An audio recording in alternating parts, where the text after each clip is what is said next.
Halo, selamat pagi. Jumpa lagi di Berita Padang bersama saya Afri Meriana. Sejumlah berita aktual dan menarik akan kami sajikan untuk Anda. Berikut 3 berita utama pagi ini.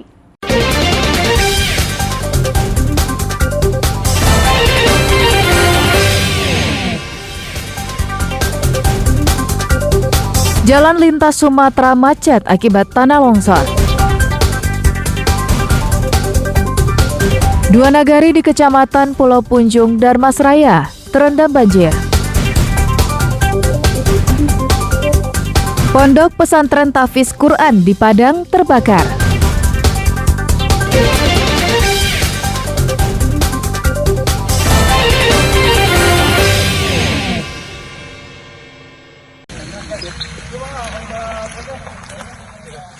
Ruas jalan lintas Sumatera di Nagari Tanjung Gadang, Sijunjung, tertimbun tanah longsor.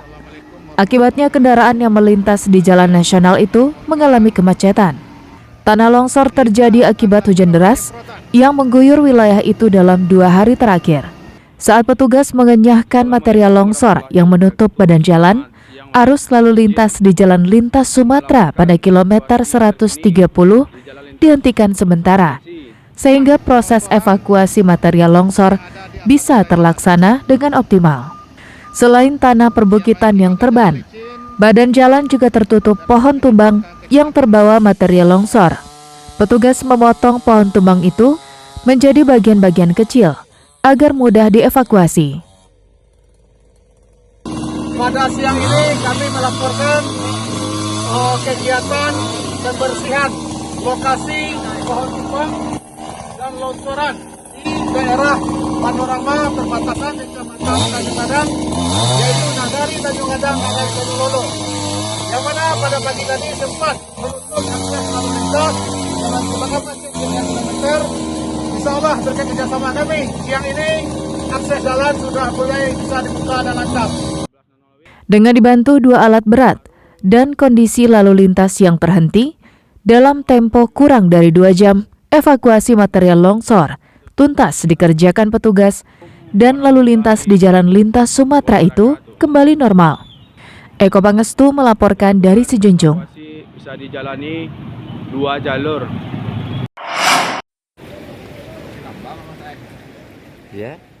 Akibat hujan yang sangat deras dan meluasnya air sungai Batanghari di Jorong Tabe, Nagari Ampe Koto Pulau Punjung, Darmasraya, menyebabkan puluhan rumah di pinggiran sungai itu terendam banjir. Puluhan rumah terendam banjir dengan ketinggian air mencapai 1 meter. Warga mengevakuasi perabotan dan barang lainnya yang terendam ke tempat yang aman.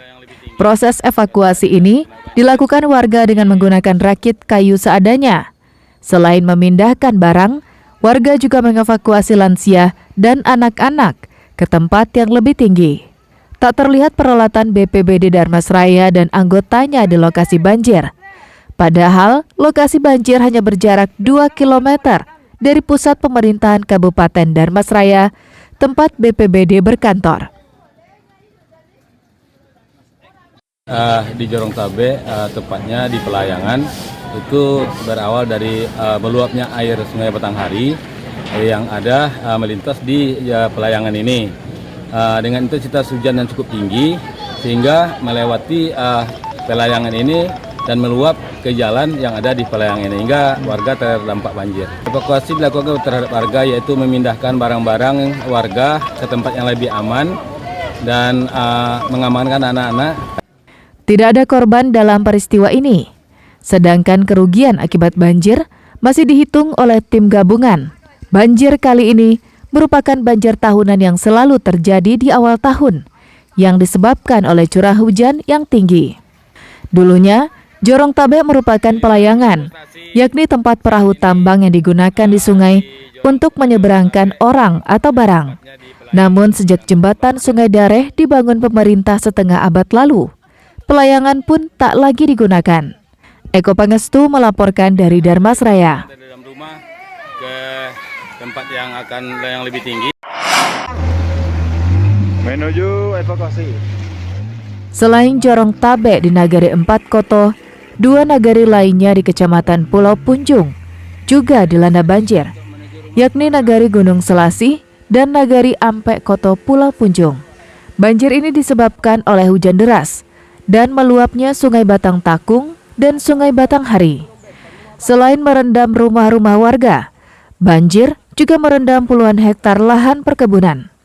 Akibat banjir, aktivitas warga menjadi lumpuh.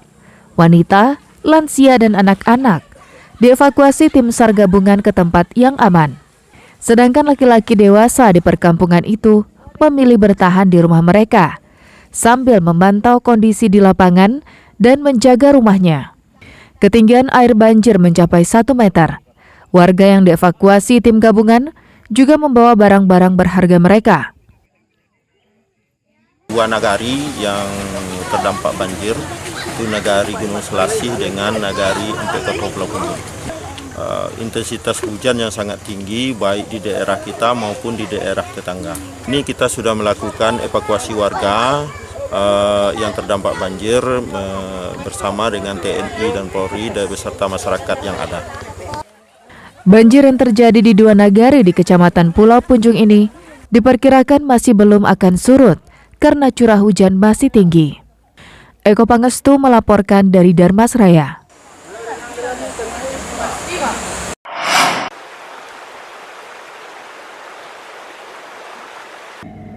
Musim tanam pada tahun ini tak akan bisa dilakukan oleh petani di Korong Asda, Nagari Sikucur Barat.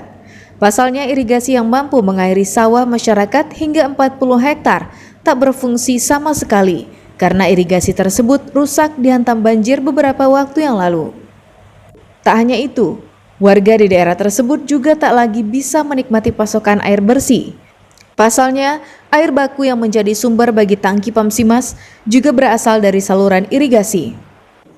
Selain memporak-porandakan irigasi, banjir yang terjadi beberapa waktu lalu juga merusak belahan hektar sawah yang terletak di pinggir sungai. Saat sekarang sawah tersebut dipenuhi pasir dan batu dengan ketebalan hampir mencapai 50 cm. Jika ingin digarap lagi menjadi sawah, maka warga harus menyingkirkan ribuan kubik material banjir yang menutup areal persawahan. Waktu hari Minggu banjir itu terlalu tinggi ya kan, jadi menghabisi untuk irigasi ya kan, lahan pertanian gitu ya kan. Lahan persawahan Pak lebih kurang 40 hektar Pak. 40 hektar dari sampai sekarang itu belum tidak bisa terantarnya sawah lahan pertanian Pak. Terancam ya. Oh, ya. Biasanya mengandalkan dari irigasi itu ya airnya ya. Ya, tanpa irigasi Pak tidak bisa petani Menggarap sawahnya. Banjir juga menyebabkan jembatan penghubung yang ada di daerah itu tak bisa digunakan secara maksimal karena pondasi yang menyangga tiang jembatan terkikis oleh banjir. Saat sekarang jembatan itu hanya bisa dilalui dengan cara berjalan kaki. Sepeda motor milik warga dianjurkan untuk melewati daerah lain karena kalau dipaksakan, warga khawatir jembatan itu akan ambruk. Warga dan aparat pemerintah di Korong tersebut telah melaporkan musibah yang menimpa mereka kepada pemerintah Kabupaten Padang Pariaman. Tak hanya laporan lisan, pejabat Korong setempat juga telah membuat laporan resmi, lengkap dengan foto-foto yang menggambarkan kondisi irigasi yang ambruk. Namun seperti biasa, pemerintah Kabupaten Padang Pariaman belum menanggapi laporan warga Korong Asda. Eki Rafki melaporkan dari Padang Pariaman.